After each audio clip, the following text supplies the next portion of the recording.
Filmazon.com's Nikolai Adams.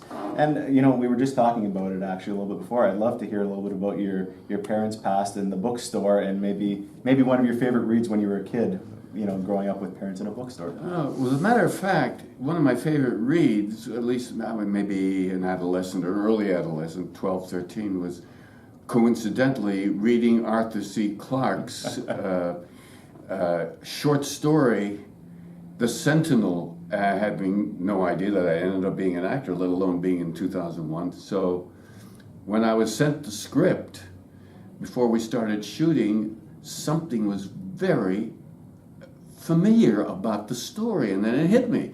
At the age of 12 or 13, I had read in a yearly collection of science fiction, I think it was called the Best Science Fiction of 1950, whatever, 51, Best Science Fiction of 52. My parents, who owned a bookshop in Greenwich Village, knew I liked science fiction. Mm-hmm. So they gave me that collection for that year, and there was this short story which blew me away by Arthur C. Clarke called The Sentinel, and that was actually the story that Stanley Kubrick read and decided that was the germ that ended up being 2001.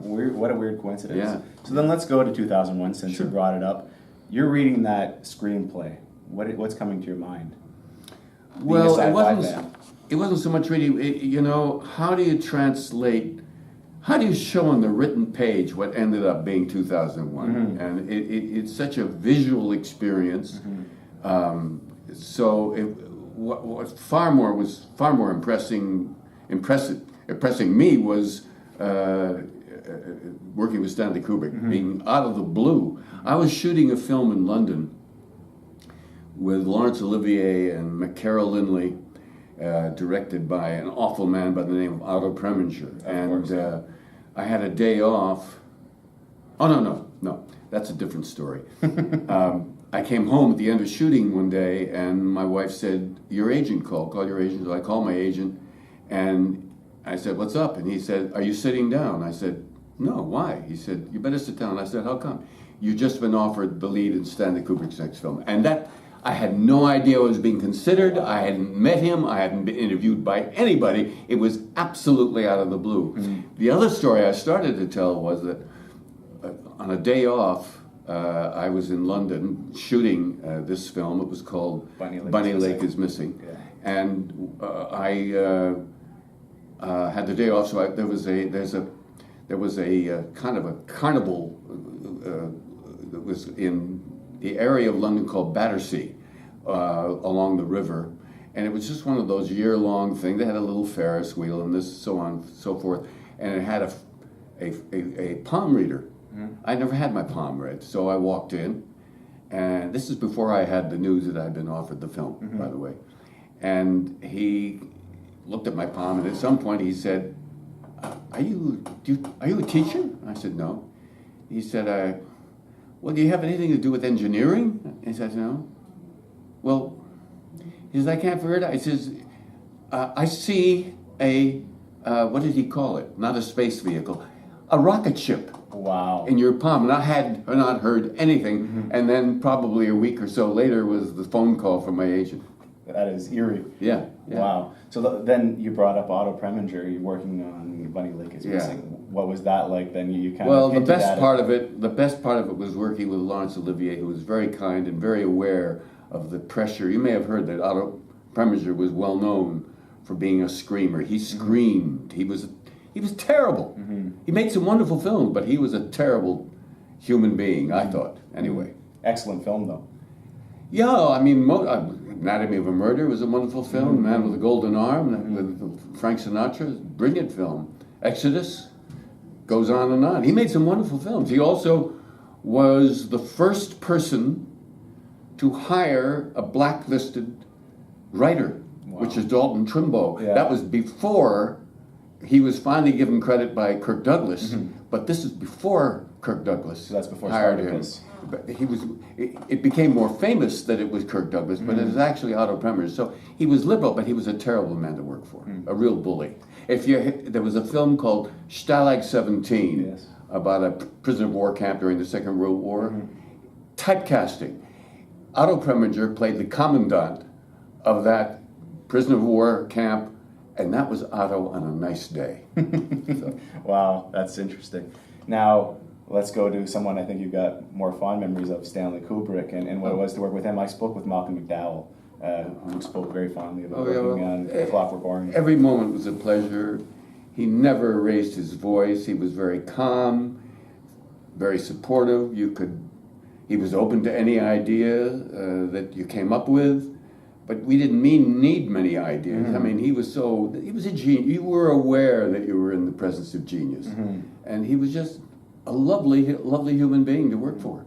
And I've come close, about 2 months ago, I just completed a film in Poland, in English, with John Malkovich. Okay. And you may have heard or may not, it was a film that was shown at the Museum of Modern Art in New York. It was also at Sundance in 2011. It was called The Mill and the Cross, and by this Polish director. Well, this is the same, it was a brilliant film. Mm-hmm. I was going to turn it down, then I saw The Mill and the Cross and said, I've got to work with this man. He comes the closest, in that many years later, the closest to a Stanley Kubrick. Wow.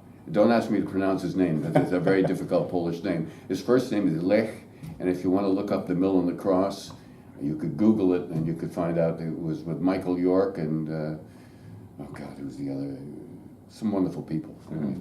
Very interesting. Is there one scene that stands out as kind of being the penultimate 2001 scene for you? Maybe just from a filming perspective, or when you saw it at Well, I think an interesting, there wasn't a lot of dialogue in this film. No. It was such a visual experience. One scene that was interesting from an actor's point of view, because it had a certain mixed feeling about it, and that was the scene where I'm taking Hal's brain apart in that red room, mm-hmm. and I'm talking to Hal, and he's beginning to lose his mind until he ends up singing Daisy, Daisy at the very end of that.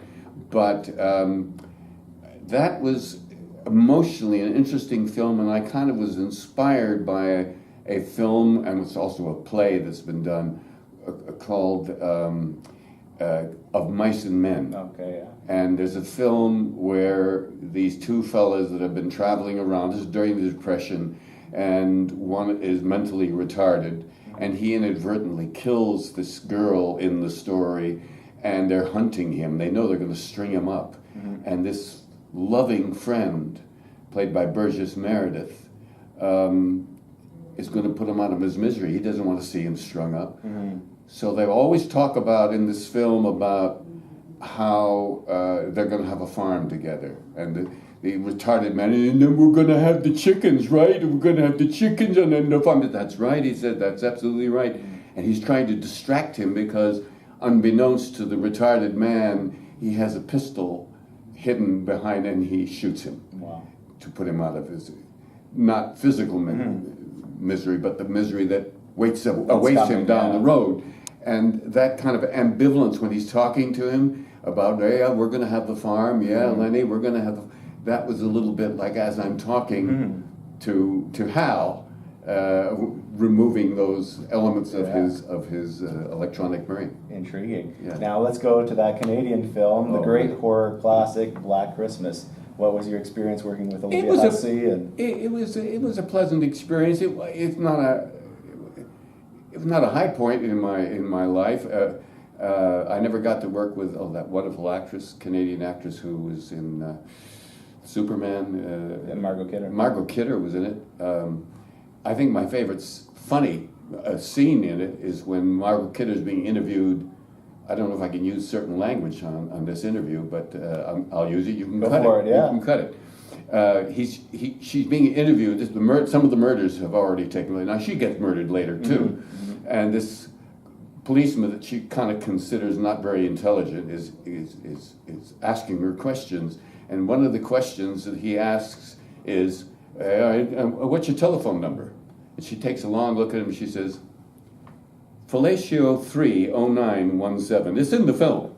So that's a memorable scene. No, but speaking of Canadian film, there are some Canadian films that were filmed in. This is an American film filmed entirely in Canada called The Fox with Sandy Dennis, which I'm quite proud of. And then there's a film which we were talking about earlier called Paperback Hero, which was a completely Canadian film. It had 3 American actors in it, Elizabeth Ashley, John Beck, and myself. But it was such a different role, a role that I'm very rarely ever cast in, and I loved every moment. It was directed by Peter Pearson, the nephew of Lester Pearson, former Prime Minister of Canada. Peter Pearson was also at one point head of the Canadian Film Board, and it was an extraordinary experience. I loved every minute of it. It was filmed in Delisle, Saskatchewan, about 25 miles outside of Saskatoon. We lived in Saskatoon. We traveled every morning out to that location, and I also had the experience of they made me look like I was the best hockey player, because that's what I was supposed to be, the captain of the local hockey team. And they hired for the close-up, all I had to do was hold on to a sled, which is out of sight of the camera because it was a close-up of me, of my face, and it was pulled, and I could stand up on skates. I could skate a little bit, but I could never have skated like a So you just had to have that tough face. So I'm being dragged, and the cameraman is skating backwards with a handheld camera, and they intercut with a stunt double who was the captain of the University of Saskatchewan hockey team, and he was built about like I am, and they made a rubber cast of my face so that from a distance he looked exactly like me. And I look like I'm this great skater. I can't skate at all. Anyway. The movie Magic, right? Yeah, but it's a film I'm very proud of. Now let's go to my favorite question, the question I end all my interviews with. One of your favorite films, a film that's influenced you maybe as a kid, or one that's just stuck with you. Oh God, a film that, oh my Lord. And there's so many in my life. All right, there's one that sticks out because every time I see it, there are 2 films. I can't narrow it down. That's fine. One film was by Noel Coward, with Celia Johnson, and a great actor whose name is out of my head, called Brief Encounter. Yes, a great British film. A David Lean film, one of his earliest films. And I saw it as a kid, and I still see it today, and it just gets me. And the other one is a Stanley Kubrick film. My favorite Stanley Kubrick film is Paths of Glory with Kirk Douglas. Powerful. It is so powerful. I just saw it, less than a year ago, and I had tears on them. And at the end, when the French troops are sitting there, and Stanley Kubrick's wife-to-be, I don't know if you knew that. Singing, and they're making fun of her because she's German. But then they start. And then as it goes on, gradually she becomes everybody's wife or girlfriend or daughter, and it's so moving. I'm getting shivers right now. Yeah, I get shivers. Absolutely. Yeah. Well, the scenes there, even when Kirk Douglas is walking in between in the hole there, and the camera's just following him there, it's just amazing. And then when they go out and into the no man's land, it's very very tense. Yeah. And I love Brief Encounter too. It's a Criterion film. I've watched it. It's an excellent film. Well, thank you so much for this. My pleasure. Thanks. I'll send Gary in.